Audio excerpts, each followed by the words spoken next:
ఇక్కడికి వచ్చేసిన మదనపల్లి ప్రజలకు, కాంగ్రెస్ పార్టీ నాయకులకు, కార్యకర్తలందరికీ స్వతంత్ర దినోత్సవ శుభాకాంక్షలు తెలియజేస్తున్నాను. మనం ఈరోజు చాలా సంతోషంగా గడపడానికి ముఖ్య కారణం మన భారతదేశానికి స్వతంత్రం వచ్చిన రోజు.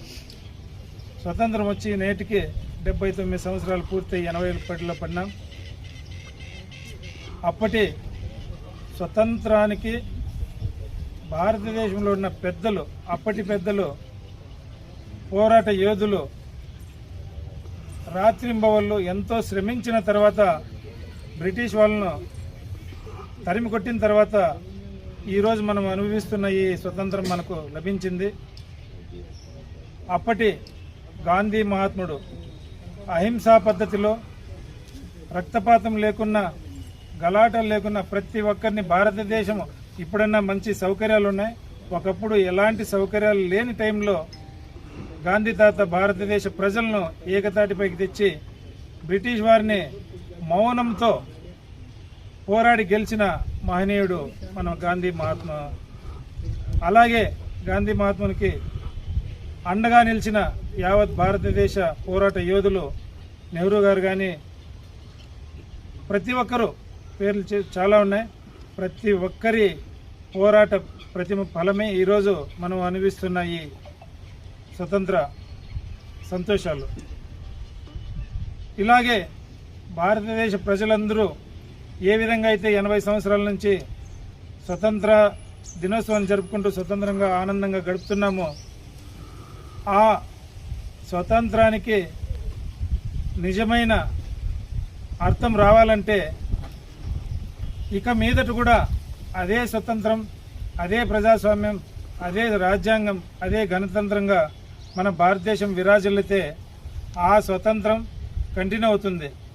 లేదంటే ఒకప్పటి బ్రిటిష్ వాళ్ళని తరిమి కొట్టి స్వతంత్రం కోసం ఏ విధంగా అయితే భారత పెద్దలు పోరాడారో, భారత ప్రజలు నలిగిపోతా అంటే వారి కోసం ప్రతి ఒక్క నాయకుడు పోరాడారో, అలాంటి పోరాటం మళ్ళీ చేయాల్సి వస్తుంది.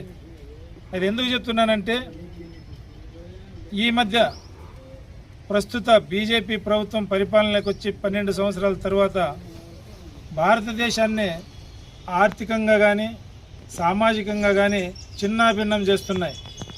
ఈ బీజేపీ ప్రభుత్వం అవలంబిస్తున్న తీరు మన భారతదేశ అభ్యున్నతికి, ఐకమత్యానికి చాలా అడ్డంగా పరిణమిస్తూ ఉంది. ఈ సందర్భంలో భారత ప్రజలు మేల్కోవాలి. భారత ఆర్థిక మూలాలపైన దెబ్బ కొడుతూ, భారత ప్రజల ఆర్థిక స్తోమతను దెబ్బ కొడుతూ బీజేపీ ప్రభుత్వం ఏదైతే కార్యకలాపాలు చేస్తుందో దాన్ని ప్రతి ఒక్కరూ అర్థం చేసుకోవాలి. యువతకు ఉద్యోగాలు లేకున్నా భారత ప్రజలను పీడిస్తున్న ఈ బీజేపీ ప్రభుత్వానికి ఈ మధ్యనే ఢిల్లీలో జంతర్ మంతర్ విద్యార్థుల ద్వారా పెద్ద ఎత్తున నిరసన గళం వినిపించింది. అటు ప్రధానమంత్రి కానీ, అటు హోంమంత్రి కానీ దిగి రావడం జరిగింది. ఈ రోజుకు స్వతంత్ర భారతదేశంలో పార్లమెంట్ సమావేశాలు ఇంత తక్కువగా జరిగి ఎలాంటి డిస్కషన్ జరిగింది చరిత్రలో మొదటిసారి. దానికి కారణం వాళ్ళు అవలంబిస్తున్న తీరును ప్రజలు కానీ, ప్రతిపక్షాలు కానీ, విద్యార్థులు కానీ ప్రశ్నించడం. నేనేమంటున్నానంటే, భారతదేశ ఐకమత్యాన్ని, ఆనందాన్ని మనం గట్టిగా నిలుపుకోవాలా. దానికోసం ప్రజలు పార్టీలకు అతీతంగా దేశ అభివృద్ధి, దేశ మాన ప్రాణాల కోసమే ఆలోచన చేయాలని చెప్పి, అట్లు కాకపోతే ఇప్పుడు జరుగుతున్న బీజేపీ వ్యవహారం ఏదైతే ఉందో దాని ద్వారా మనం మళ్ళీ విచ్ఛిన్నమయ్యే పరిస్థితి ఉంది.